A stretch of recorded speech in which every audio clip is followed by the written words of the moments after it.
In this episode, I go over my top 5 picks for New Comic Book Day coming out next week, May 4th, 2022.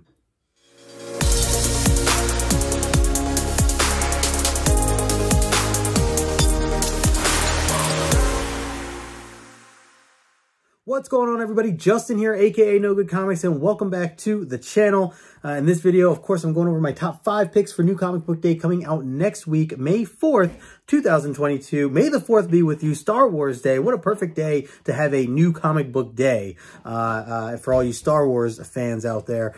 So yeah, if you're here for that, if you're here to look ahead with me on these new comics coming out next week, make sure you smash that like button and subscribe to the channel if you are new. I can't believe we're getting into May already. The year is just like flying by now at this point. Finally getting some nice weather, which I'm really excited for. Finally able to get out onto the golf course for any golf fans out there. Yeah, finally able to do that. So, you know, I'm pumped for the nicer, warmer weather. And yeah, just looking forward to all of it, including this week's books coming up. These comics, I say this every week, but it is another great week for comics. There's a lot of great ones coming out. I was able to manage it down to 5, as of course I'm going to go over my top 5. But I also do want to mention that there's going to be a my cover buy of the week as well. I don't have any honorable mentions. I think I'm just going to jump into it with my top 5 this time around. But I will clarify and say that there are a bunch of free comic books that were listed as well, because I know Free Comic Book Day is coming up also. I believe that's the 7th, which is that Saturday,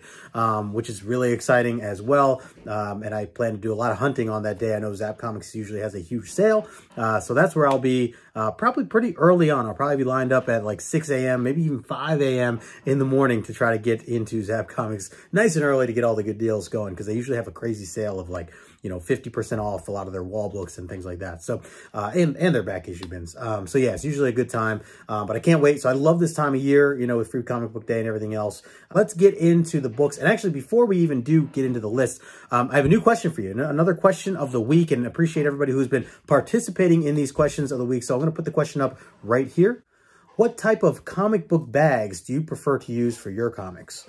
So with me here, I got a couple just examples. These are a couple that I use, but would love to know kind of how you determine what bags are good for you. And obviously I have a couple different styles. So if you have a definition of like when you use Mylar versus poly or anything like that, would love to know those details as well. And I will go over that. I'll go over all the answers that I get, that if you leave a comment in the comment section below, I'll go over them in the next video as I normally do on Wednesdays. So yeah, what comic book bags do you prefer to use when bagging and boarding your comics? So that's the question of the week, and appreciate again everybody who's been chiming in and leaving me the answers here, because it's been a lot of fun kind of going back and reading them aloud and breaking down the answers of people that leave, you know, here in this comment section below. So make sure you do that. But other than all that, let's get into the top 5 picks for New Comic Book Day coming out next week.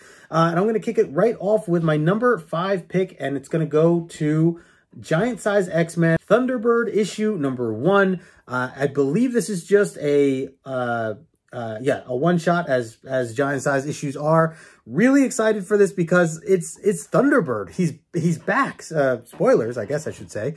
Anyone who has read Trials of Magneto, you already know kind of what happened and how he's back right now. Or even if you've just been reading, you know, the current Hickman X-Men stuff or the Dawn of X stuff over the past 2 years, then you probably have an idea kind of how, you know, how he's back. You know, we always joke and say, like, you know, comic book characters never die. Thunderbird is one who legitimately died and never really showed up in any other comic books until now. So yeah, pretty crazy stuff, you know, over the past couple of months here with what's been going on with some of the current X-Men series. So it is going to be really interesting. I've already loved some of the writing that has come out in some of the other X-Men titles that kind of poke fun of some of the situations with Thunderbird. So for those of you who've read some of the recent stuff, you know what I'm talking about. But yeah, so I'm really excited for this.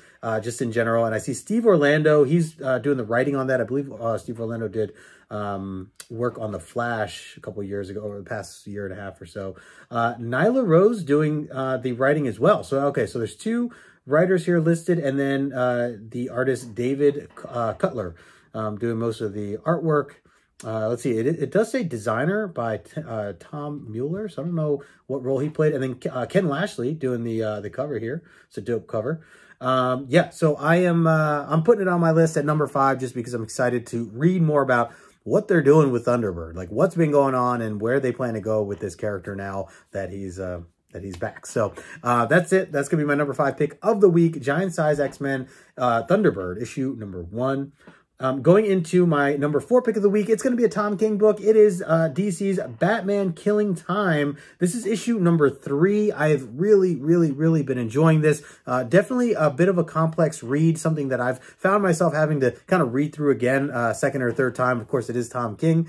So I like the style of how he's kind of opened this series up, telling this unique story of basically a heist that's going on with a lot of other distractions along the way, and you're trying to figure out kind of what the big plan is and who's involved and who's kind of running things. But you see we have Catwoman involved, we have the Riddler who's kind of been running things, and of course Batman. So yeah, this is it's only 6 issues altogether, and this is halfway through now, coming up with issue number 3. So I'm really looking forward to that. And of course, I mean, it's Tom King. He's the one that got my attention from the start with this series. So, you know, I know it's another Bat title. I always say this. I hear people say that all the time.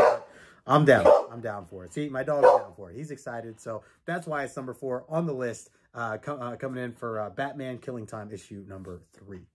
Okay, coming in at number 2, we have a Image comic here. We got Twig, issue number 1, and I am really excited for this. So, you know, I always talk about if there's an issue number 1 coming out for Image, I usually pick it up. It's usually my go-to to at least get cover A, to have in my collection. I want to collect anything and everything that Image does, and of course, explore it as well. The other big thing, though, is it's Scotty Young, and my whole rule now with this, with Scotty Young, is like, if he's writing it, I am definitely going to give it a shot, because everything I've read from Scotty Young so far, I've really enjoyed ever since Middle West, which, you know, kicked it off with Jorge Corona. They also did the Me You Love in the Dark. That just came up recently, a 5-issue miniseries that I also really enjoyed. And then right now he's doing Strange Academy, which I was kind of late to the party with that series, and I'm just catching up on it now. I think I just finished issue 10, and I'm loving it. I'm really enjoying that series, and I'm finding that I just really like his style of writing, these kind of adventures that he puts out, especially for younger folks and these younger superheroes that are coming out. And then all in all, like the way he ties a lot of the stuff in, I feel like there's a lot of really strong life lessons that he puts within his stories, that, you know, I appreciate, and again, kind of ties into just some real life stuff. So I think Scotty does a really good job with that. I know Scotty's also very known for a lot of his cute variants and covers that he does, which I do occasionally buy as well. And I know a lot of people recognize him for that, but it's even better to see that he's you know, when he does his writing as part of a project as well. So you know, a lot of different things kind of tying together as to why I wanted to have Twig issue number 1 on my list. The artist here, Kyle Strom, I'm not as familiar with, but I do like this style, this design. He did this cover art that we're looking at right now, and he also does the interior stuff. And there's also just a ton of variants. I won't go through all those, but yeah, definitely looking forward to seeing what this is all about. You know, even just reading off the little description here, it says it's the first day of Twig's new job as a journeyer on a Jeff Smith's Bone-esque quest to save the Dark Crystal / Labyrinth style world. Join our hesitant hero for an inspiring and imaginative tale of hope, heartache, and determination to overcome insurmountable odds. And like I said before, this is what Scotty writes about. It's the kind of stuff that you can relate to, that provides you hope, heartache, you know, a lot of different mixtures of just emotions in general. So yeah, I'm looking forward to this, and that is why it is number 3 on my list. Twig issue number 1 by Image Comics. All right, going into my number 2 pick of the week, I have Little Monsters issue number 3. I am just genuinely very excited to see where this series goes. I know it's moving a little slower. From I've talked to a few other, you know, comic book community members, and they feel that, you know, it's moving a little slower. And I do think there are parts of it that are a little bit slower. But overall, I think that this writing style that Jeff Lemire does, this particular story that he's putting together, I think it's going to read really well in trade.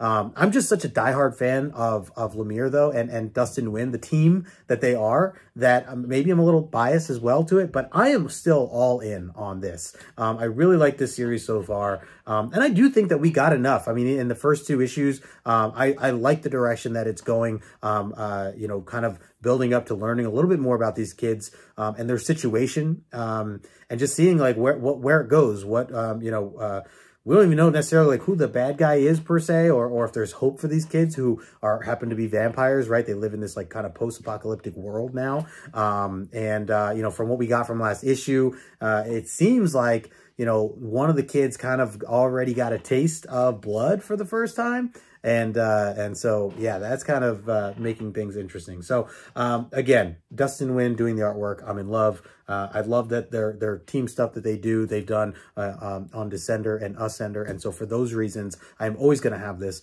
probably, you know, very high on my list as it's just something I really enjoy. I love the team efforts here. So that's why it's my number 2 pick of the week, Little Monsters issue number 3. And then before we get into, I got 2 things left. Don't go away. I got my number 1 pick of the week. And then on top of that, I have my cover buy of the week. But before we do all that, I want to remind everybody to take a moment, smash that like button, subscribe to the channel if you are new. Shout out to everybody hanging out in the premiere chat right now. Again, these videos premiere every Thursday at 12:30 Eastern. So I always appreciate everybody who hangs out with me on these days. And of course, don't forget to answer the question of the week if you haven't already. And that is, what type of comic book bags do you prefer to use for your comics? You know, definitely interested to hear a little bit more detail on, you know, where you stand with, you know, Mylar and the poly bags and all the other types of bags that are out there. You know, what bags do you like to use, and maybe for what circumstance do you like to use those bags? Because I know sometimes I'll use Mylar for, you know, maybe some of the older stuff. Although now lately I found myself even using it on the newer. It's not good because they're really expensive now, Mylar. Really hard to come by. But either way, that's the question of the week. So make sure you leave a comment in the comment section below of this video, and I will be sure to read it off on one of my upcoming videos coming out this following Wednesday. And maybe you'll be on that video, your comment there. So again, appreciate everybody who jumps in on those. It's always been a lot of fun recently doing these. And I've been getting a lot of great feedback. So appreciate all of you who are leaving me feedback. So let's get into my number 1 pick of the week coming out next week for May 4th, 2022, Star Wars Day, which, you know, ironically, I don't have any Star Wars on the list, unfortunately. I do enjoy Star Wars, but yeah, just not reading much Star Wars right now recently. But my number 1 pick of the week is going to go to A Righteous Thirst for Vengeance, issue number 7, Rick Remender, doing an amazing job. Andre Lima, Arahu, I always mess this up. Arojo, I think it is. Arojo. Yeah, I mean, the biggest excitement for this that I have is that the first 6 issues finished up the first trade. So they took a little break. Now they're back here continuing this story. And that's why I'm so excited for it, because I love where that first trade went. And at the same time, I'm still like trying to figure out what's going on, right? Like if you've ever read a Rick Remender, you know, story or comic, you know, his style of writing kind of, you know, leads you on and introduces little key elements to the story as he goes in ways that are not so, what might not feel so normal to a comic book. So, yeah, definitely will kind of send you into a spiral at first, but, you know, as things come together, the payoff usually is always worth it. So I'm really excited for where Remender goes with this and Andre Arojo. And yeah, so cool cover here. I know they've been sticking to this theme here with the white bar and the title there, and then usually some sort of different cover with one of the characters that are kind of involved here. But yeah, I was looking into kind of like, it's really tough to like, at least for me, kind of a weird way to describe this book if you've not been reading it. You know, it's got a lot of violence in it. There's kind of a mystery of this dark web that has like contracts where you can, you know, hire people to kill other people and stuff like that. And this main character, not this one on the screen, but the main character, he gets himself involved with actually stopping one of those deaths from happening. And he kind of turns into a target now, and is now wanted by this kind of dark web, underground, I don't know what you call it, like this assassination group. Yeah, it's pretty wicked stuff. Some disturbing things in these issues for sure, as we kind of met the mobster boss, or whatever you want to call him. But yeah, I'm really interested to see where this goes from here. So the other thing I always like to note too with this particular series is they let a lot of the storytelling be told by artwork, which I really appreciate because it's really well done. So you know, there are certain issues that have a little bit more text, but there's other ones that barely have any text, but you still get so much story out of it just from the artwork itself. So I can appreciate that. And again, when it's done right, I mean, you really can tell a story. So I think Arojo's doing a really good job here with that, and tying that in with what Remender wants, you know, the story to come across as. So anyways, that is going to be my #1 pick of the week, A Righteous Thirst for Vengeance, issue number 7, kicking off the new trade. So if you haven't caught up yet, now's the time to do it. Go pick up the trade for volume 1, read that, catch up, see where we're at, and jump in with me here as volume 2 kicks off. So yeah, Rick Remender, he's the man. Looking forward to that for sure. That's my #1 pick. Before you go away though, let me just put up my cover buy of the week, because every week I have that one cover that no matter what, I have to have it. I just fall in love with the artwork. If it's a book I'm reading, great. If it's not, I don't care. I still want to have it in my PC because I just love the art so much. And that's going to go to a 1 in 25 incentive variant of Batman Killing Time issue number 3. And this one is, of course, by Greg Smallwood. If you guys know, if you've heard me talk about Greg Smallwood, I've talked about Human Target, you know, him and Tom King working together on the DC series Human Target. I've fallen in love with his artwork from that series. And because of that, I've just been after all the different variants and incentive covers that he's been doing, even if it's just for other characters or whatever. So I know a couple weeks ago he had this really stunning Electra cover that came out. That was on my list. Now he's putting this book out right here, and I just love the whole style and vibe of it. It's kind of like the 90s, like you know, like the cartoon style, like the way it's like, you know, it's like telling a story, just showing all the different people involved. And then at the same time, I mean, beautiful, beautiful work there. Catwoman's, you know, face blown up there, at the top right. I like to see how we got Gordon, and we got the bat symbol there set up on the you know, on the roof there at the bottom right. You got time ticking, right? Because time plays a massive factor to this series right now, is one obviously just was talking about. And just, yeah, I love the coloring and everything about this. So, yeah, I don't know, man, whatever it is, Greg Smallwood, he has my heart when it comes to his artwork. Sign me up every time. And again, this is a 1 in 25 variant. So be on the lookout if this is something that you want to pick up, at your shops. Just know that it is an incentive, and it might be a little bit more than cover price. So, keep an eye out for that. But, so there it is. There's my cover buy of the week. Let me know in the comment section below, what is your cover buy of the week, if you have one? And if not, just what are you excited for coming out this week, coming up for May 5th, May 4th, 2022. Again, special for Star Wars Day. So, yeah, other than all of that, again, appreciate everybody here in the Premiere chat right now. Make sure you smash the like button on the way out. And until next time, I will talk to you later.